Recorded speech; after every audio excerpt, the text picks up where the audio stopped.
Supercrack Estrella presenta la posible foto real tomada por el mayor Jason de JJ Benítez. En la red circula una foto en blanco y negro que se ha identificado como siendo de José de Arimatea y Jesús hablando animadamente, caminando en un campo al parecer, no está claro, de trigales, seguidos más atrás de quien ha sido identificado como el apóstol Juan y alcanza a insinuarse otro grupo que sigue a estos protagonistas principales de la escena. Esta es la foto. Esas personas podría ser el mayor Jason de Caballo de Troya. Las novelas describen las andanzas del viajero temporal junto a Jesús, quien es retratado como un individuo jovial y alegre, gustoso de ofrecer sus profundas enseñanzas espirituales a quien desee escucharlas. El mayor, conocido como Jasón por los habitantes de la época, junto con su compañero, de nombre Eliseo, van dejando atrás su inicial escepticismo, convirtiéndose poco a poco al mensaje de Jesús. Esta foto se dice que fue tomada de un cuadro del pintor por el alemán Johannes Raphael Welle. Sin duda son muy parecidas, pero alguien tendría que explicar por qué una es una foto, y lo otro es un dibujo. ¿No es más sencillo pensar que este alemán Johannes Raphael Welle pintó este cuadro mirando esta foto de Cristo en los campos de cereales? De hecho se puede apreciar lo que es una fotografía y lo que es un dibujo sin ningún género de dudas. Si esto fuera sido al revés, que realizaron una fotografía basándose en el cuadro de Johannes Raphael Welle, crear ese parecido hubiera sido imposible. Hay que tener en cuenta que este cuadro de Cristo en los campos de cereales se dibujó en el año 1900 más o menos. En esa época no era posible realizar algo tan parecido con las cámaras fotográficas de la época. Además en la fotografía puede apreciar un ovni o quizás un dron siguiendo a Jesús y los apóstoles, cosa que en el cuadro no. El bastón de Jason JJ Benítez. Podemos apreciar en la foto algo que ya sale en el libro Caballo de Troya, la vara de Moisés. Es un bastón o cayado, que recibe su nombre precisamente por hacer alusión al que era utilizado por Moisés, y que Jason lleva siempre consigo. En la época en la cual se ubica cronológicamente este viaje en el tiempo, era muy común que las personas lo utilizaran, no sé si era de uso exclusivo para hombres, pero era una herramienta muy útil si tomamos en cuenta que en ese tiempo, para desplazarse de un lado hacia otro, había que recorrer grandes distancias a pie y algunas veces atravesar caminos muy sinuosos, por lo que esta especie de bastón era muy útil para apoyarse en zonas montañosas y terrenos muy accidentados. En el caso de Jason, además de ser parte también de los accesorios que forman parte de su vestuario, es una herramienta disfrazada que cuenta con 4 canales de filmación, para captar imágenes y sonido, como una especie de cámara de video camuflajeada. Rayo láser o sensor, del que Jason se ha servido para captar y analizar cada una de las apariciones de Jesús después de la crucifixión. Una especie de rayo o descarga eléctrica, que sirve para defenderse de posibles ataques de animales y que es inofensivo, porque su único efecto es que paraliza en forma momentánea. Sandalias, elaboradas con material de esparto trenzado en las montañas turcas de Ankara y que fueron acondicionadas con un microcontador de pasos, con su correspondiente cronómetro digital, además de ser parte del atuendo que Jason utiliza. Los dispositivos con los que estas sandalias cuentan, sirven para medir las distancias recorridas en las duras caminatas por el territorio de Israel del año 30, el tiempo invertido y hasta las calorías empleadas en cada desplazamiento. Este calzado también cuenta con otros 2 aditamentos que le permiten: 1. Tener la capacidad para elevar la temperatura del pie en situaciones de extrema inclemencia. 2. Transmitir impulsos electromagnéticos, a través de un microtransmisor, que se convierten en una señal que puede ser captada por la vara de Moisés y que al ser amplificada y transportada a la distancia, es de gran utilidad para que Eliseo, desde la cuna, pueda seguir los pasos de Jason a través del radar.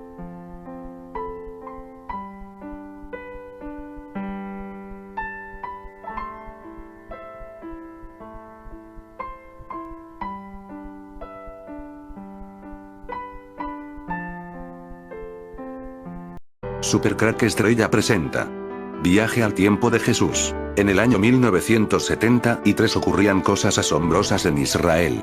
Mientras el país estaba sumido en una guerra total con Siria y Egipto, los americanos empezaban a montar su máquina del tiempo llamada cuna. El nombre fue puesto por su gran parecido con una cuna de bebé, eso sí, una cuna de bebé gigante. La guerra apenas duró un mes mientras los americanos, con la ayuda del Vaticano, montaban su máquina de tiempo en un monte de Israel que había sido fuertemente protegido con seguridad con más de 5 kilómetros de perímetro alrededor de la máquina llamada cuna. El Vaticano se encontraba en Israel con su propia máquina del tiempo llamada cronovisor, solo que esta no tenía la facultad de viajar en el tiempo, sino de hacer fotos del pasado. Algo que fue esencial para la NASA, que necesitaba encontrar el lugar exacto para ubicar su máquina de tiempo y viajar al tiempo de Jesús Cristo. Así la nave Cuna llegó al año 31 de la era cristiana. En ese tiempo Roma ya llevaba 753 años fastidiando al mundo. Una era satánica que estaba a punto de cambiar. Con la venida de Jesús, el mundo iba a cambiar para siempre. La nave Cuna llegó con éxito a su destino, aunque en realidad nunca se movió de su sitio. Dos personas viajaban en la nave Cuna. Jason y Eliseo. Eliseo controlaba la nave, él tenía la parte más fea. No podía salir de la nave, manejaba las comunicaciones con Jason. Jason abrió la escotilla de Cuna y tiró la escalera, pues la altura hasta el suelo era de 4 metros. Jason bajó las escaleras y se sentía como Armstrong cuando llegó a la luna. Aquello le hacía sentir como un niño. Se agachó y tocó la tierra que había visto nacer a Jesús, el Hijo de Dios. Una profunda emoción inundó a Jason. Eliseo estropeó aquel momento hablando por la radio que se comunicaba con un bastón multiusos que tenía Jason. Con ese bastón no solo se podía comunicar por radio con la nave Cuna y Eliseo, era también una poderosa arma, con un sistema de computación para realizar las medidas y cálculos oportunos. Jason comenzó a dar sus primeros pasos por el Israel de Jesús. Mientras caminaba pronunció las palabras Salmo 23, 4. Aunque pase por el valle de sombra de muerte, no temeré mal alguno, porque tú estás conmigo. Tu vara y tu cayado me infunden aliento. Jason miró al sol y descubrió un sol amarillo como nunca antes lo había visto. Pasaron horas sin encontrar un alma hasta que en lo alto de una colina pudo ver unos centuriones romanos que le observaban. Jason estaba preparado para este momento, durante años había practicado y aprendiendo el latín arcaico de los romanos. Era un grupo de 10 más 1 que parecía al mando. Galoparon con sus caballos hasta mi encuentro. El oficial me preguntó de forma enérgica: «Detente. ¿De dónde vienes?». Respondí: «Salí de mi poblado y me perdí». «¿Dónde están tus amos?». «Amo, señor. Yo soy un hombre libre de Judea». «Calla donde estás».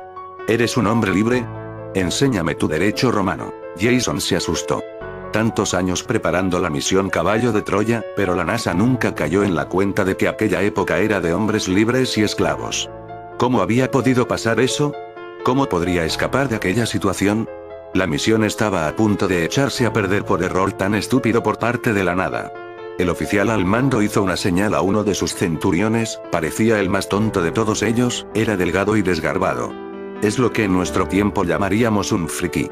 El hombrecillo ató mis muñecas, y entonces acercó su boca a mi oído y me susurró en latín: «No temas, hombre del futuro, yo como tú tengo una misión que cumplir». Miré a aquel soldado centurión, sus ojos eran de un color verde muy intenso. Pensé: «Dios mío, ¿por qué ha dicho hombre del futuro? ¿Cómo puede saber él eso de mí?». La cuerda fue atada a la silla del caballo de aquel centurión misterioso. A la noche los soldados romanos encendieron un fuego, estaban alegres y comían. La verdad no parecía que tuvieran intenciones de darme de comer, pero aquel centurión delgado y de ojos verdes se acercó a mí ofreciéndome parte de su cena. «¿Cómo te llamas?», me preguntó. «Jason». «Jason. Extraño nombre. ¿Y tú, cómo te llamas, centurión?». «Cayo Casio, y soy de Capadocia». «¿De dónde eres, Jason?». «De la Galia». «Vamos, no me mientas». Pensé que éramos amigos. «¿De dónde eres de verdad?». «Supongo que la verdad es que mi mundo aún no fue descubierto, pero se llama América». «Un mundo por descubrir, igual que mi mundo», exclamó Cayo Casio. «Pero Capadocia es un lugar muy conocido», respondí. «Todo el mundo en Capadocia sabe que hay dos mundos, el de arriba y el de abajo. Yo soy del mundo que está abajo. Como es arriba, es abajo, pero los que estamos abajo estamos ocultos en este mundo de arriba. Lo mismo que tú, Jason, oculto en otro tiempo. Pero he traído esta bebida que tanto alegra el alma. Es roja. ¿Te suena, Jason? Por favor sirve tú, pues mi vista en este mundo con sol no es del todo buena. Y de noche apenas puedo ver bien». En este punto Jason no tenía duda. Aquel centurión misterioso conocía todo sobre Jason. «Bien, Cayo Casio, hablemos claros y digamos solo la verdad. ¿Por qué sabes tanto sobre mi persona? No soy tan estúpido como crees, aunque tenga esta apariencia humana, no soy lo que ves. Dices que vives bajo tierra en Capadocia, ¿te refieres al infierno? ¿El infierno? ¿Qué es eso? Ah, ya, te refieres al sol. Pero nosotros estamos aquí en la tierra, mejor dicho, bajo la tierra. En mi mundo hay ciudades y tenemos grandes inventos, quizás no sean como los vuestros, pero no están mal. Jason cada vez está más asustado. Dime, ¿eres un ángel caído? Cayo Casio empieza a reír. ¿Ángel caído? ¿Por qué? Yo no caí de ninguna parte. ¿No llegaste del cielo? ¿Te refieres a eso que está allí arriba? Sí, se puede decir que sí. Pero piensas que llegamos volando. Por Dios, Jason, por Dios. ¿Cómo llegaste a mi mundo? Con una máquina. Pues nosotros también. Por las noches se puede ver nuestra máquina allí arriba. Antes podíamos viajar hasta ella, pero con el dichoso diluvio toda nuestra tecnología se fue al traste. Cuando dices que es tu máquina y que se puede ver en la noche, ¿te refieres a la luna? ¿Luna? Si es así como lo llamáis, Jason, entonces sí, con la luna llegamos nosotros y todo era perfecto. Vivíamos en armonía con tu gente.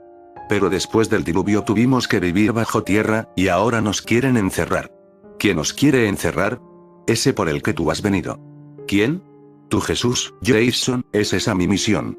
Repíteme tu nombre. Cayo Casio Longinos. No puede ser. Continuará. Ciudad subterránea reptil de Derinkuyu en Capadocia, Turquía. El enigma ya se ha resuelto. Son cuevas de reptilianos. Nos quieren hacer siempre comulgar con ruedas de molino. No hay explicación lógica, sin conspiranoia. Cuando vemos un ovni o alien en pinturas rupestres, junto con bisontes, es que son eso, lo que veían los antiguos y lo pintaban. La Tierra es en parte hueca y tiene tremendas oquedades y cuevas de miles de kilómetros. Los reptilianos viven allí antes de los humanos y los lagartos lacerta, que son distintos y enemigos irreconciliables y más pacíficos. Como con los humanos, hay muchas razas y variedades de reptilianos. Según Colin Rivas, los reptilianos fueron creados genéticamente como los humanos, tomando ADN de reptiles y advirtiendo sus características y poder como seres jerárquicos agresivos de sangre fría. Hay más de 200 ciudades subterráneas en Capadocia, solo nos muestran los primeros pisos, hay cientos más. Estas ciudades existen en todo el mundo. Hay enormes complejos en Perú y Bolivia, en Cuzco por ejemplo, que han sido investigadas por muchos autores, hasta donde nos dejan. Estas cuevas comunican toda América. En Perú los túneles de Coriancha acaban en la jungla amazónica. Que la ciencia oficial nos explique qué pinta eso ahí. La leyenda inca cuenta que los primeros incas, como Manco Cápac, llegaron de cuevas subterráneas. Julio Verne era un masón y conocía el secreto de la tierra hueca, por eso se anticipó de nuevo en Viaje al centro de la Tierra. Olaf Hansen dijo haber entrado a ciudades subterráneas dentro de la Tierra en la zona polar norte y sur. Biografía de George Emerson, El Dios 1, la llamada Shambhala Menor. Él y su hijo dijeron haber visto ciudades fabulosas e incluso ovnis. El padre murió y el hijo contó la historia a Emerson a los 90 años en su lecho de muerte. Cuando intentó contarla antes, procuraron meterle en un manicomio. Algo que también contó el almirante Bid, que encontró un mundo dentro del Polo Norte. En la Antártida se dice que Hitler huyó a una base secreta tras su falso suicidio del búnker. Varios testigos le vieron en Sudamérica Sur. Según los autores esotéricos y otras fuentes privadas de canalizadores y niños índigos, hay otras grandes ciudades intraterrenas como la mítica Shambhala y Agartha en Asia, Telos en Monte Shasta, Posit, Ciudad Atlántida en el Mato Grosso de Brasil, Shonse, colonia lemuriana en el Himalaya, Rama en Raipur, India, Xinhua en China, Mongolia y una colonia en el Monte Lassen de California. Si el vídeo te ha gustado, dale al pulgar arriba y suscríbete a mi canal. Supercrack Estrella presenta cuadro de la crucifixión de Jesús, viajero del tiempo. Jason J.J. Benítez es el periodista español en su libro Caballo de Troya. Este texto que aduce en su epílogo, solo la figura del mayor y, lógicamente, el igual traslado igual del módulo al año 30 de nuestra era, son ficción pura, me deja con esta afirmación, y seguramente también a quienes hayan leído con mucho entusiasmo este relato, para encontrar una razón verdadera, con las mismas dudas que hallamos en todos los escritos que han aparecido sobre la vida del enviado de Dios, y con más y más preguntas de cómo fue en realidad esos instantes y todos aquellos que van desde el nacimiento del Mesías hasta su último instante entre nosotros. Al final, las pruebas de un viajero del tiempo en la época de Jesús le dan la razón a J.J. Benítez de que todo lo que dice su libro Caballo de Troya es cierto, y es que mi canal ha encontrado muchas pruebas de que la historia es real. Ahí están algunos de mis vídeos para el que quiera verlos. La última prueba la encontré en el cuadro de la crucifixión de Jesús, donde aparece el mayor Jason de Caballo de Troya hablando por un teléfono móvil. Son muchos los que dicen cómo podía hablar por un teléfono móvil sin aquella época si no existían los satélites, pero olvidan que si existía un satélite que dicen puede llevar miles de años orbitando la Tierra, ese satélite se llama el Caballero Negro. He contado que este satélite, el llamado Caballero Negro, fue encontrado por un matemático noruego allá por los años 1950 más o menos. Pues bien, este mismo matemático noruego el que descubrió el satélite llamado el Caballero Negro, cuando era joven, y aficionado a realizar fotografías en las calles de Oslo, Noruega, sin que nadie se diera cuenta de que estaban siendo fotografiados, porque la cámara la tenía oculta en su chaqueta, realizó una foto sin querer o queriendo. ¿Adivinas de qué? ¿Adivinas qué fue lo que fotografió? Pues a una mujer en el año 1890 hablando con un teléfono móvil. Pensemos con lógica, ¿de verdad puedes creer que esto sea fruto de lo casual? Que la misma persona que descubrió el satélite el Caballero Negro, fotografió en el año 1890 a una mujer hablando por un móvil. Solo hacía un año que Nikola Tesla en 1889 había realizado un experimento en la Provenza francesa de máquina del tiempo, donde usó de un actor francés para que éste viajara en el tiempo. La historia de las 500 imágenes tomadas con una cámara espía. Carl Stormer, este señor cuando ya era muy mayor descubrió en una señal de un barco noruego, al famoso satélite el Caballero Negro, pero antes de que eso pasara cuando era un jovencito se divertía realizando fotos a diestro y siniestro a todo aquel que se cruzara con él. De esta manera fotografió a la viajera del tiempo mujer de Isdal en el 1890, no sabemos si fue algo casual, o si Carl Stormer quiso dejarnos alguna prueba de que existen los viajeros del tiempo. Lo que es un hecho es que los teléfonos móviles necesitan de un satélite para funcionar, y mira tú por dónde a este matemático le dicen un buen día que un barco noruego ha descubierto una extraña señal. Y le pasan los datos de esta señal al bueno de Carl Stormer, que es un genio con las matemáticas, y descubre al famoso satélite el Caballero Negro, en una época donde el hombre todavía no había lanzado ningún satélite al espacio. Para mí todo esto no puede ser algo casual. La élite controla desde hace mucho tiempo el tiempo como quiere, y los viajeros del tiempo pudieron usar este satélite el Caballero Negro para comunicarse con otros viajeros del tiempo que estuvieran en la misma época. Carl Stormer, 1872-1957, disfrutaba de un hobby muy inusual en ese momento. Camino de Oslo, Noruega, en la década de 1890 con su cámara espía y, en secreto, tomó fotos cotidianas de personas. Los sujetos en las imágenes de Stormer aparecen en su estado natural. Lo que más llama la atención es que son muy diferentes a las imágenes y tendencias estrictas que dominaron la fotografía durante esos años. Carl utilizó una cámara con chaleco oculto Stern, inventado por Robert de Grey y fabricado en 1886 por primera vez por Western Electric en Nueva York, cuando estudiaba matemáticas en la Universidad Royal Frederick, ahora, Universidad de Oslo. Era un recipiente plano y redondo escondido debajo del chaleco con la lente sobresaliendo por el ojal, dijo Stormer al periódico noruego St. Albard en 1942. Debajo de mi ropa tenía un cordón a través de un agujero en el bolsillo de mi pantalón, y cuando tiraba de la cuerda la cámara tomaba una foto.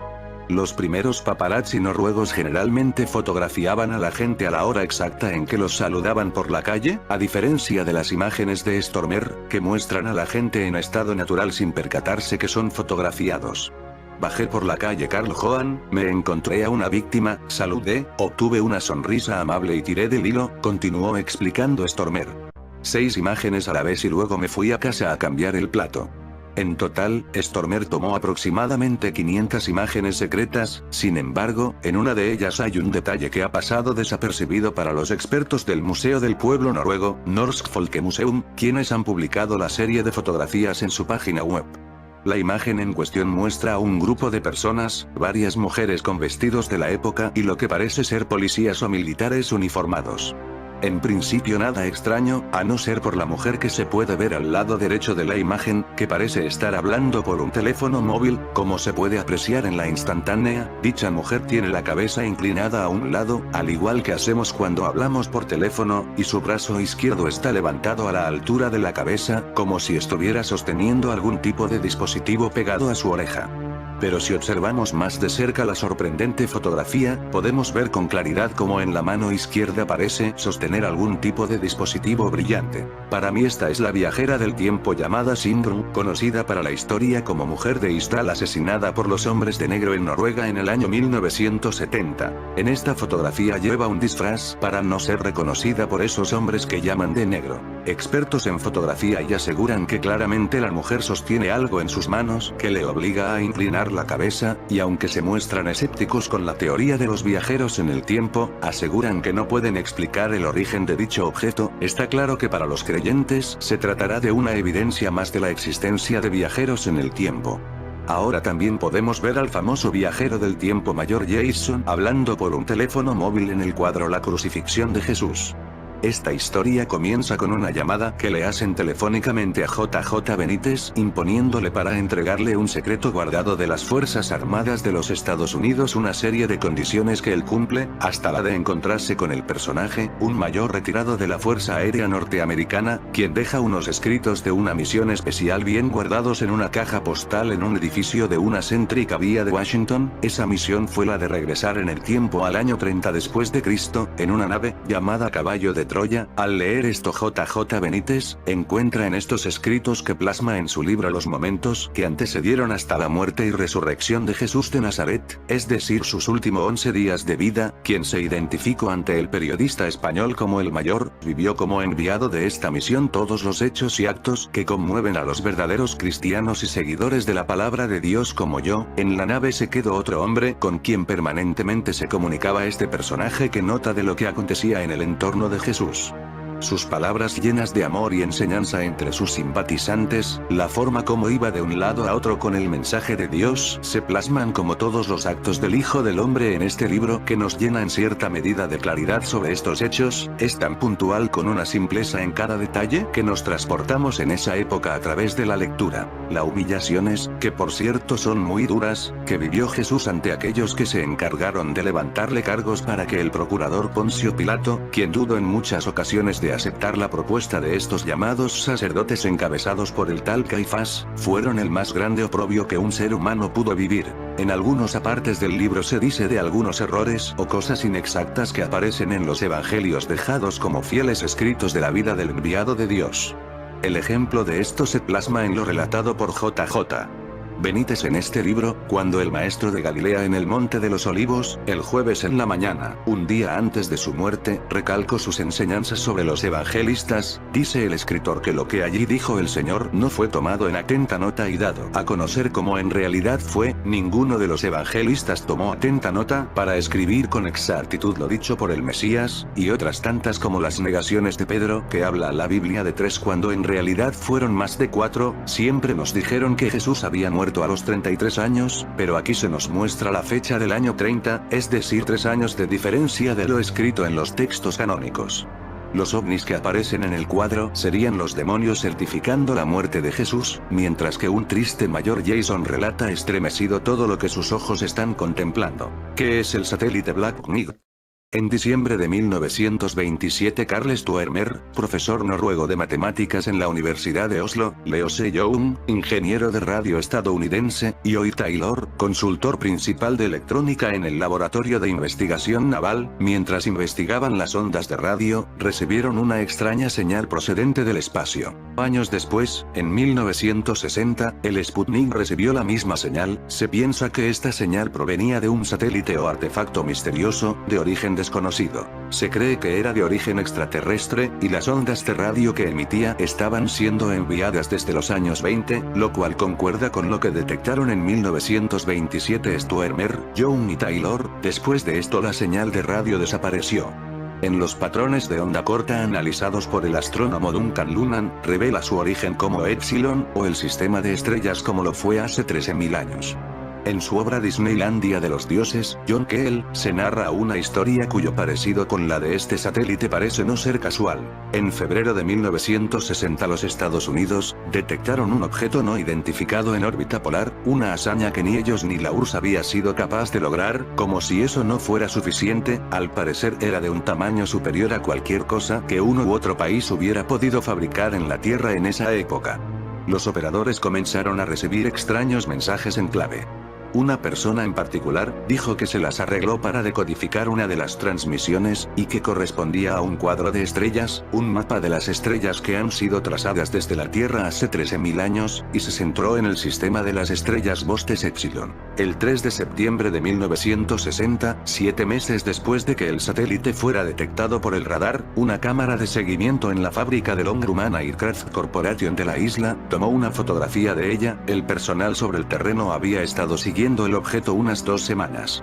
Los espectadores lo veían como un objeto de color rojo brillante que se movía en una órbita de este a oeste. La mayoría de los satélites de la época, de acuerdo a lo poco material que he podido encontrar sobre el satélite Black Knight, pasaban de oeste a este. La velocidad también era alrededor de 3 veces más de lo normal. Se formó un comité para examinarla, pero nunca se hizo público. 3 años más tarde, Gordon Cooper fue lanzado al espacio para una misión de 22 vueltas en órbita a la Tierra. En su órbita final, Cooper declaró haber visto una forma verde brillante por delante de su cápsula, que se dirigía hacia él. Se dice que la estación de seguimiento de Muchea, en Australia, a quien Cooper reportó también esto, era también capaz de recogerlo en el radar del viaje en una órbita de este a oeste. Este evento fue reportado por la cadena NBC, pero a los periodistas se les prohibió preguntar a Cooper sobre el evento después de su aterrizaje. La explicación oficial fue que una falla eléctrica en la cápsula había causado altos niveles de dióxido de carbono, y le produjeron a Cooper alucinaciones inducidas. No he sido capaz de encontrar los informes sobre este satélite en ninguna fuente de noticias, pero teniendo en cuenta las fotografías recientemente descubiertas de imágenes por satélite de Rusia y las historias sobre objetos desconocidos que los primeros astronautas de Estados Unidos, me inclino a creer que este satélite existió. Sin embargo, la cuestión es su origen. ¿Fue un proyecto secreto militar de los Estados Unidos? ¿Un artefacto anterior a nuestra historia, o una nave extraterrestre? Según algunos, este satélite era un artefacto muy antiguo que permaneció en órbita para controlar nuestra evolución y desarrollo, y pertenecía a nuestros creadores, pero las evidencias son insuficientes para determinar una respuesta a este misterio. En febrero de 1960 los Estados Unidos detectaron un objeto no identificado en órbita polar, una hazaña que ni ellos ni la URSS había sido capaz de lograr. Como si eso no fuera suficiente, al parecer era de un tamaño superior a cualquier cosa que uno u otro país hubiera podido fabricar en la Tierra en esa época. Los operadores comenzaron a recibir extraños mensajes en clave. Una persona en particular dijo que se las arregló para decodificar una de las transmisiones, y que correspondía a un cuadro de estrellas, un mapa de las estrellas que han sido trazadas desde la Tierra hace 13.000 años, y se centró en el sistema de las estrellas Bostes Epsilon. El 3 de septiembre de 1960, 7 meses después de que el satélite fuera detectado por el radar, una cámara de seguimiento en la fábrica del Grumman Aircraft Corporation de la isla, tomó una fotografía de ella. El personal sobre el terreno había estado siguiendo el objeto unas 2 semanas. Los espectadores lo veían como un objeto de color rojo brillante que se movía en una órbita de este a oeste. La mayoría de los satélites de la época, de acuerdo a lo poco material que he podido encontrar sobre el satélite Black Knight, pasaban de oeste a este. La velocidad también era alrededor de 3 veces más de lo normal. Se formó un comité para examinarla, pero nunca se hizo público. 3 años más tarde, Gordon Cooper fue lanzado al espacio para una misión de 22 vueltas en órbita a la Tierra. En su órbita final, Cooper declaró haber visto una forma verde brillante por delante de su cápsula, que se dirigía hacia él. Se dice que la estación de seguimiento de Muchea, en Australia, a quien Cooper reportó también esto, era también capaz de recogerlo en el radar del viaje en una órbita de este a oeste. Este evento fue reportado por la cadena NBC, pero a los periodistas se les prohibió preguntar a Cooper sobre el evento después de su aterrizaje. La explicación oficial fue que una falla eléctrica en la cápsula había causado altos niveles de dióxido de carbono, y le produjeron a Cooper alucinaciones inducidas. No he sido capaz de encontrar los informes sobre este satélite en ninguna fuente de noticias, pero teniendo en cuenta las fotografías recientemente descubiertas de imágenes por satélite de Rusia y las historias sobre objetos desconocidos que los primeros astronautas de Estados Unidos, me inclino a creer que este satélite existió. Sin embargo, la cuestión es su origen. ¿Fue un proyecto secreto militar de los Estados Unidos, un artefacto anterior a nuestra historia, o una nave extraterrestre? Según algunos, este satélite era un artefacto muy antiguo que permaneció en órbita para controlar nuestra evolución y desarrollo, y pertenecía a nuestros creadores, pero las evidencias son insuficientes para determinar una respuesta a este misterio. Sabiendo de todo esto, continuaremos haciendo la misma pregunta: ¿cómo los viajeros del tiempo podían usar teléfonos móviles si no había de satélites en el pasado? Pero ¿y si usaban de este llamado el Caballero Negro? En fin, amigos de Supercrack Estrella, si el video te gustó, pulgar arriba.